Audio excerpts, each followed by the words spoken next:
मंडळी, चांगल्या लोकांना सुद्धा त्यांच्या चांगुलपणामुळे कधी कधी त्रास खूप जास्त होतो. म्हणजे तुम्ही नेहमी लोकांसाठी अवेलेबल असता, त्याच्या दुःखात तुम्ही स्वतःला दुःख करून घेता, समोरच्याच्या आनंदासाठी तुम्ही तुमच्या जीवाची बाजी लावता. कधीही नेहमी फक्त समोरच्याचाच विचार करतात, कारण तुम्ही चांगले आहेत.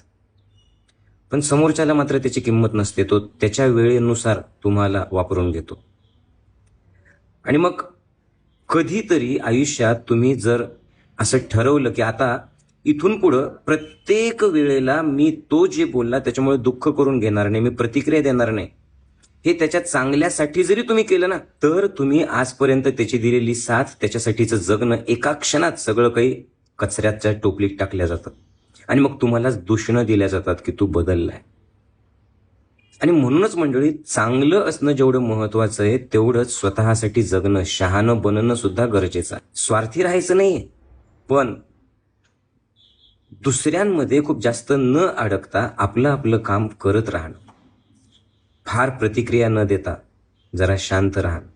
24 तास अवेलेबल असून सुद्धा जर तुम्हीच वाईट ठरत असाल तर कधीतरी आता स्वतःच्या सोबत वेळ घालवणं हे गरजेचं आहे मंडळी. तुम्हाला काय वाटतं? तुम्हाला सुद्धा असा अनुभव कुठेतरी आला असेल. पण एक गोष्ट लक्षात ठेवा, याचा अर्थ आपण फार शहाणे, आपण फार हुशार आणि दुसरे वाईट असा बिलकुल नाही.